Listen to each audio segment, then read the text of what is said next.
જય માતાજી મિત્રો, આજ તો વ્લોગ થોડોક લેટ થઈ ગયો. શુકનો સૂરજ જો આથમમાં આવ્યો છે અને અમે તો હવે ભાભર બાલ કપા શું કેવું રેડી ચાલુ ભાઈ જા બાલ કપાવા મળો ભાભર દઈને આગળ ચાલો.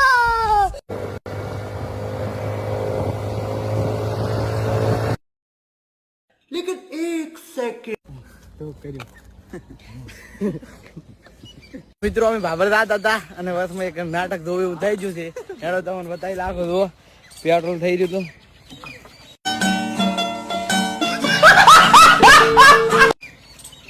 હવે મળા ભાભર પેટ્રોલ પંપે જઈને રેડી મિત્રો અમે પહોંચ્યા પેટ્રોલ પંપે. બાઇકમાં પેટ્રોલ છે એટલે પેટ્રોલ લખાવી મળીએ રેડી જોઈ લો.